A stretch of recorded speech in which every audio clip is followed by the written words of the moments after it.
Good morning বন্ধুরা, আমার নতুন একটা ব্লগে সবাইকে স্বাগত। ঘুম থেকে উঠেই প্রথম আমার যে কাজ সেটা হলো দরজাটা খুলে দেওয়া, কারণ এই দরজাটা দিয়ে খুব সুন্দর আলো আর হাওয়া আসে, যেটা আমায় খুব ফ্রেশ করে। তারপরে একটু লবিতে হেঁটে নিয়ে আমি চলে গেলাম ব্রাশ করতে। ঘুম একদমই ছাড়ছিল না, অনেক কষ্টে আমি ব্রাশ করতে গিয়েছিলাম। আমার মুখ দেখেই বোঝা যাচ্ছে আর একটু ঘুমালে ভালো হতো, কিন্তু বেশি ঘুমালে আমি এপাশেও কাজে দেরি হয়ে যাবে আর আমি কাজ সামলে উঠতে পারবো না, তাই একটু তাড়াতাড়ি ওঠার চেষ্টা করি।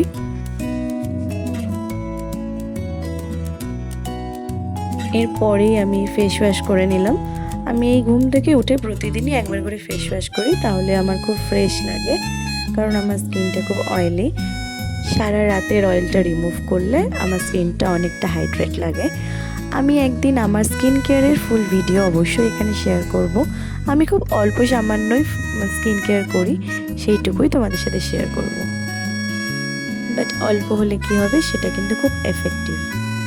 তারপরে আমি মুখ ধুয়ে মুছে সোজা চলে গেলাম ইয়োগা করতে আর সামান্য ওয়ার্কআউট করতে।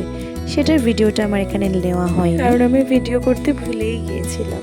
যাই হোক, এটা কিন্তু চা না, এটা হলো গরম জল। আমি চা খাওয়া সকালে ছেড়ে দিয়েছি, আমি একটু ডায়েট প্ল্যানে আছি। আমি এখন একদিন গরম জল দিয়ে লেবু দিয়ে খাই আর একদিন চিয়া সিড খাই, বাস এটা দিয়ে আমি আমার মর্নিংটা স্টার্ট করি। জানি চা ছাড়া আমার খুবই প্রবলেম হয়, এটা আমার বড় নেশা ছিল, কিন্তু হ্যাঁ আমি ওভারকাম করে ফেলেছি। তারপরে আমার ফার্স্ট যে কাজটা হয় সেটা হলো বেডটা অর্গানাইজ করা। কারণ বিছানাটা গুছিয়ে নেওয়ার পর আমার মনে হয় আমার রুমটা অনেকটা যেন পরিপাটি লাগছে, তাই জন্য আমি আগে বিছানাটাই গুছিয়ে নিই। অবশ্যই আমার বিছানা গুছোতে একটু লেট হয়, বিকজ আমার বর ভীষণভাবে লেট রাইজার। ওঠার পর তবেই আমি বিছানা গুছোতে পারি। তার মাঝে অনেক টুকিটাকি কাজ থাকে, সেগুলো সেরে নিই, সেগুলো আর ভিডিও করা হয়ে ওঠে না। ওগুলো সেরে নিয়ে তারপরেই আমি বিছানা গুছোতে যাই। বাস আমার বিছানা গুছানো কমপ্লিট। এবার একটু যেন শান্তি লাগে। বাস তারপরে আমি চলে গেলাম আলমারি মুছতে। এই আলমারিটা আমাকে রেগুলার মুছতে হয়, কারণ আমাদের বাড়িটা রাস্তার ধারে হওয়ার জন্য ভীষণ পরিমাণে ধুলো পড়ে, আর আমি জানলা দরজা বন্ধ রাখতে পারি না, আমি খুলে দিই, না হলে আমার বড্ড দম বন্ধ লাগে, ফ্রেশ লাগে যদি খোলা হয়। আমি রেগুলারই একটুখানি হালকার ওপর এখানটা মুছে নিই, তার সাথে বিভিন্ন ফার্নিচার মুছে নিই, টিভি, সোফা, খাট, সবার ভিডিও হয়ে ওঠে না, জাস্ট আমি এই দুটোরই দেখালাম। আমার সারাদিনে অনেক কাজ থাকে, চাইলে আমি একটা হেল্পিং হ্যান্ড রাখতেই পারি, বাট ইচ্ছা হয় না, নিজের কাজ নিজেই করতে ভালো লাগে।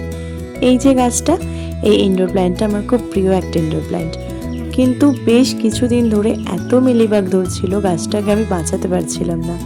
বহুদিন পর এত সুন্দরভাবে গাছটা আবার বাড়ছে। যাই হোক, তারপর আমি তাড়াতাড়ি করে আমার বাকি কাজগুলো সেরে ফেললাম, মানে এই ঘর ঝাড় দেওয়া, মোছা। আমার বাড়ির দোতলার পাটটা আমিই করে নিই আর নিচের পাটটা শাশুড়ি মা করে নেন।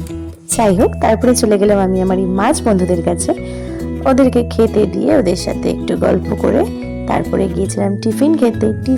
টিফিন কমপ্লিট করে এসে আমি একটু আমার চুলের যত্ন নিচ্ছিলাম, মানে ওই যে সময় হয়ে ওঠে না প্রতিদিন, তাই জন্য ওই সপ্তাহে একদিন থেকে দুদিন আমি এগুলো করি, বেশি কিছু না।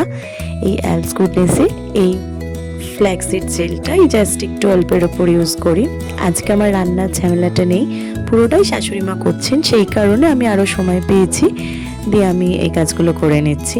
কারণ আজকে আমার আরও এক্সট্রা অনেক কাজ আছে, একটু বাথরুম পরিষ্কার থেকে শুরু করে অনেক কাছাকাছি সব কিছুই আছে, তাই আজকে আমি রান্নার দিকে যাইনি।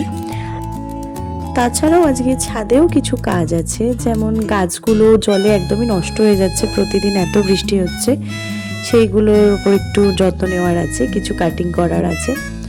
আমি ফ্ল্যাক্সিড জেলটা মুখে ইউজ করি, আমার যাতে খুব ভালো স্কিনটা হয়ে যায়, খুব স্মুথ লাগে, আমার খুব ভালো লাগে। ব্যাস এইসব করে আমি সোজা চলে গেলাম কিছু কাপড় জামা গুছোতে। এগুলো কেচে রাখা ছিল, আলমারিতে তোলা হচ্ছিল না, তো আজকে এগুলোকে আমি আলমারিতে তুলে দেব, সেই কারণে একটু ভালো করে গুছিয়ে নিচ্ছি।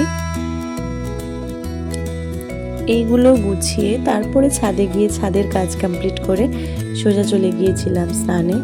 আজকে বেশ অনেকক্ষণ ধরে স্নান করেছিলাম, কারণ আমার হাতে অনেকটা সময় ছিল আর তার সাথে তো কাছাকাছি ছিলই, সেই কারণে সময়টা একটু বেশিই লেগেছে।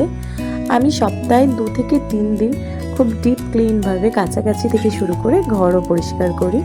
বাস স্নান কাচা কমপ্লিট হয়ে আমি চলে গেলাম ছাদে। বেশ মেঘমেঘ করেছিল, মনে হচ্ছিল বৃষ্টি আসবে, তাও যতটা জল ঝরে যায় শুকিয়ে যায়, তাই জন্য আমি তাড়াতাড়ি ছাদে এগুলো দিতে গিয়েছিলাম। আজকে আমি বেড কভারটা কাচিনি, কারণ যদি না শুকোয় সে কারণে একটা বাজে স্মেল আসে, তাই আর বেড কভার আজকে কাচিনি। বাকি সমস্ত কেচে সোজা চলে গিয়েছিলাম খাবার জন্য। খুব খিদে পেয়ে গিয়েছিল। আজকে হয়েছিল কাতলা মাছ, পটল আলুর তরকারি আর ডাল, পাঁপড় ভাজা আরও সামান্য কিছু। খেতে বসেই ঝমঝমিয়ে বৃষ্টি, যেটার ভয় তাড়াতাড়ি করে ছাদ থেকে সমস্ত তুলে এনে লবিতে দিয়ে দিলাম। লবিটা থেকে বাইরেটা দেখে মনে হচ্ছে যেন সন্ধে হয়ে গেছে, বাট তখন সবে দুপুরবেলা, ওই 2:30 থেকে 3টে হবে, তাও হয়তো না। যাই হোক, তারপর আমি একটু ঘুমিয়ে পড়েছিলাম। ব্যাস ঘুম থেকে উঠে দেখি কারেন্ট অফ। মানে কারেন্ট অফের কারণেই অবশ্যই ঘুমটা ভেঙে গিয়েছিল। ভালো লাগছিল না, গরমও লাগছিল, আর তার উপর বৃষ্টি হয়েছে, ওয়েদারটাও কেমন একটা। ছোটবেলায় কিন্তু খুব ভালোবাসতাম কারেন্ট চলে গেলে, কারণ পড়তে বসতে হতো না। বাট এখন ভালো লাগে না, এখন সবসময় মনে হয় যেন আলো জ্বলুক। অন্ধকার হয়ে যাওয়ার পর না সবকিছু কেমন একটা লাগে, সেই কারণে ভালো লাগে না। যাই হোক, অনেক পরে কারেন্ট চলে এসেছে। কারেন্ট না থাকায় বিকালের কাজগুলো সব থেমেছিল। আজকে আমার বরের ওয়ার্ক ফ্রম হোম ছিল, সে কারণে ও বাড়িতেই কাজ করেছে, তাই বিছানা একেবারে ঘেঁটে দিয়েছে। তো আমাকে সেটা একটা হালকা টাচ আপ দিয়ে নিতে হবে। আমি রেগুলারই বিকালবেলা একবার টাচ আপ দিয়ে নিই, তাতে অনেকটা পরিষ্কার থাকে ঘর। আমি বিছানাটা জাস্ট হালকার ওপর একটুখানি গুছিয়ে নিয়ে একটু ঝেড়ে ঘরটা ঝাড় দিয়ে নিই, বাস এইটুকুই কাজ থাকে। আর হ্যাঁ, অন্যবারে কিন্তু আমি বিকালবেলা গাছে জল দিতে যাই। এখন বৃষ্টি হওয়ার কারণে বেশ কিছুদিন আমাকে গাছে আর জল দিতে হচ্ছে না, কিন্তু জল ফেলতে যেতে হচ্ছে। যাই হোক, আমি তাড়াতাড়ি করে ঘরের বাকি কাজগুলো করে নিলাম। তারপরে আমি চলে গেলাম ব্ল্যাক কফি করতে। যেহেতু আমি এখন চা খাচ্ছি না, তাই একটু মাঝে মধ্যে ব্ল্যাক কফিটা ট্রাই করছি। ভালো লাগছে না, বাট ওই আর কি। আমি কফি খেতে খেতে একটু মুভি দেখছিলাম। শুধু বসে বসে মুভি দেখলেই হবে, তাই চলে গেলাম ডিনার করতে। প্রথমে আমি এখানে আলু আর পেঁয়াজ কেটে নিয়েছিলাম। আজকে আমাদের ডিম ভুজিয়ার কারি মতো হতো, তাই আমি এখানে আলু পেঁয়াজ সমস্ত কিছু কেটে রাখছিলাম, আর মা ও পাশে ডিমের ভুজিয়াটা করে নিচ্ছিল। সকলে একসাথে কাজ করলে বেশ ভালোও লাগে, সময়টাও কেটে যায়, আর কাজগুলোও খুব তাড়াতাড়ি নিট অ্যান্ড ক্লিনভাবে কমপ্লিট হয়। তাই জন্য আমরা সবাই একসাথেই প্রায় চেষ্টা করি কাজ করার। এখানে আমি আলুগুলো কেটে নিচ্ছি। আমি বটিতে ঠিকঠাক কাটতে পারি না, তাই ম্যাক্সিমাম ছুরিটাই ইউজ করি। এবার আলু কাটা হয়ে গেলে সেগুলো জলে দিয়ে দেবো, না হলে একটু কালো রং হয়ে যায় আলুর। তারপরে আমি পেঁয়াজটা কেটে নেব।